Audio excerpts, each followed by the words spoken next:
Mr. Alex Cain.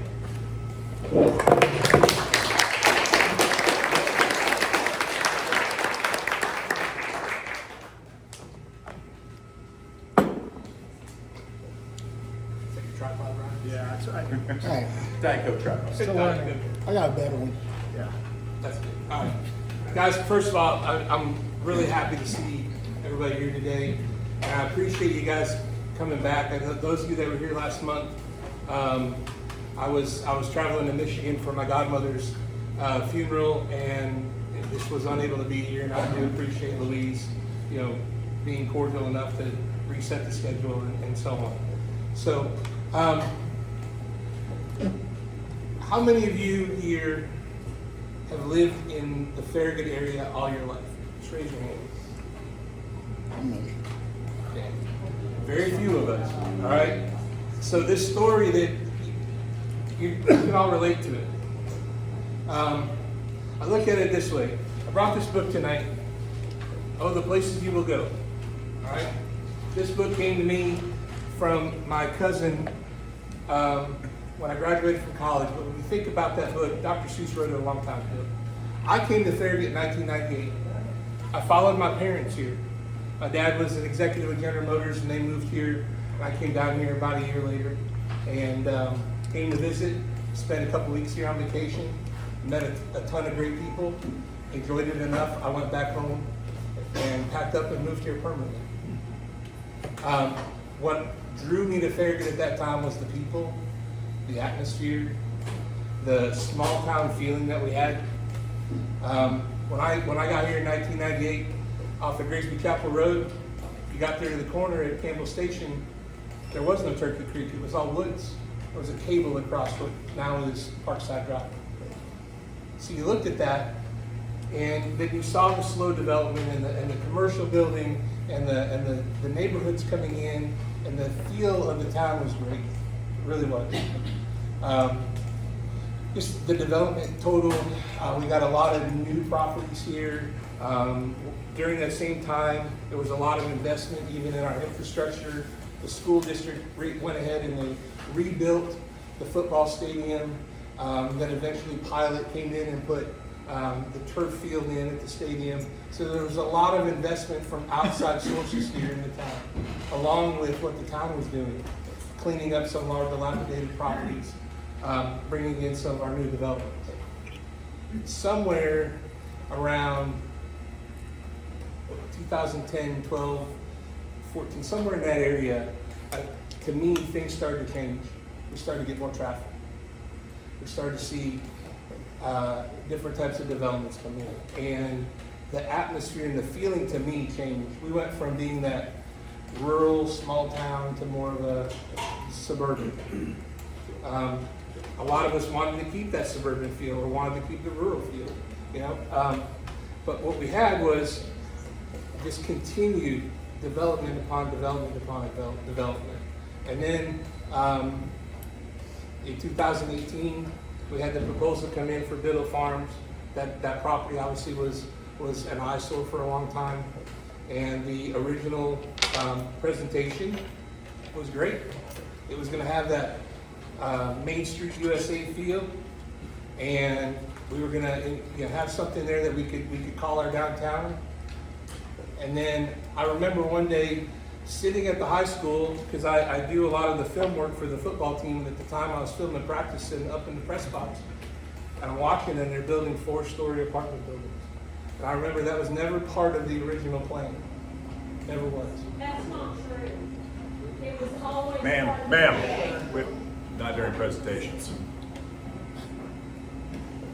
So we, those type of things change, and the look and the feel changed at that point. And a lot of people said what was going to be our downtown area now feels like downtown Knoxville. And so as we saw that, then we had more of our development out toward Watt Road, and I think that's a great idea there. And what we're getting out there, it draws a lot of people, brings in a lot of people from Loudoun County also. So we looked at that, but as Biddle Farm went up, Started to get, hear a lot more. You saw a lot more stuff in the paper, and at about that time is when I decided, to me personally, that I'm going to get more involved, and that's when I got more involved with what was happening in our town. And I started to come to meetings like this and others, and hearing people talk and hearing candidates talk and getting involved with candidates. I worked on Glenn Jacobs' campaign back in 2018 and helped out with Tim Burton's campaign and so on, kind of get a better feel of what we need to do. And then in 2024, 2 years ago, I ran for Alderman here and knocked on a lot of doors and met a lot of people and heard a lot of people say, we're not happy with the traffic, we're not happy with the development, we're not happy with the infrastructure. And my first question to them is, why not? Not just that you're not happy with, but why not? And what I heard more than anything was, they don't want to listen to us when we talk about it. Nobody wants to listen to us when we talk about it.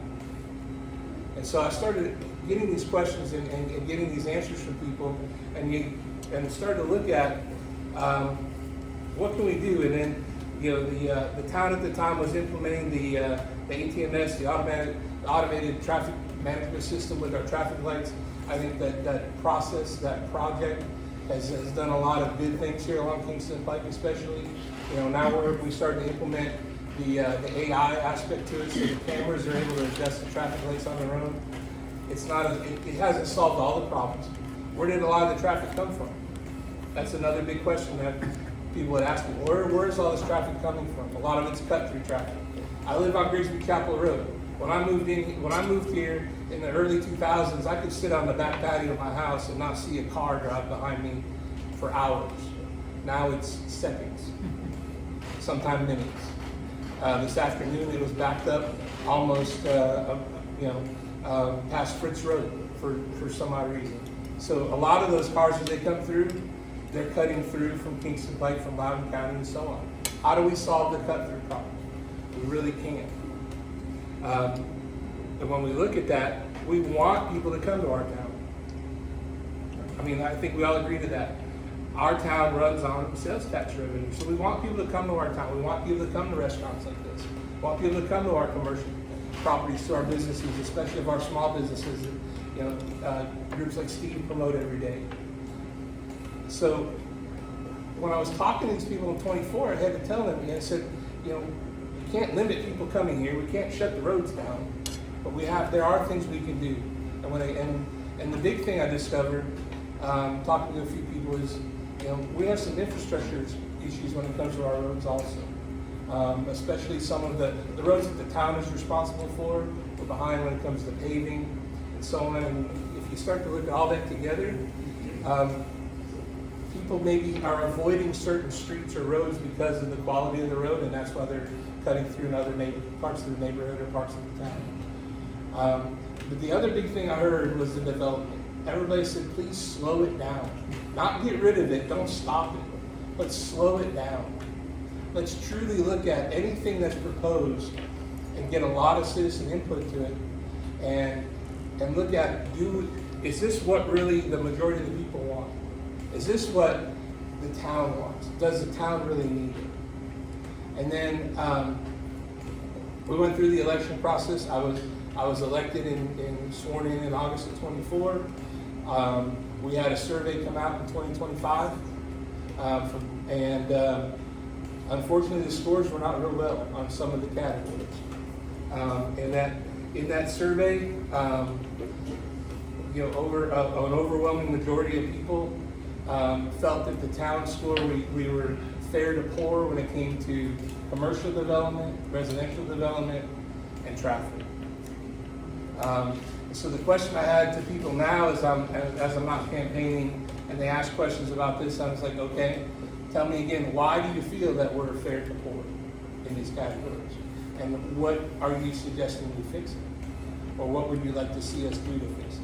And those are the big things. And that's what I want to hear from people when we're out all the time listening. Not just what they feel upset about, why do they feel upset about it, and give me ideas. And if you elect me as your mayor, the big thing I'm gonna make sure we do is we spend a lot of time on anything collecting citizen input. Having multiple meetings where we can get people in at different times, because I think a lot of people, you look at tonight in the 6:30 meeting, and like I said, I'm grateful everybody's here. There are people that can't come at 5 in the afternoon, can't come at 4:30 in the afternoon, can't be here at 7 in the evening. We need to have multiple meetings at different times to allow to get that citizen input and really hear what the people want. And like I said, if you elect me your mayor, that's my biggest thing is I want to hear from the people. I want to hear and have an open dialogue back and forth on a regular basis. And then at the same time, guys, I know we got to look at our, like I said, some of our road infrastructure, we're behind when it comes to paving a lot of roads. A lot of these different projects we already have built into our CIP and other things, but we need to start improving our infrastructure. And then the last thing,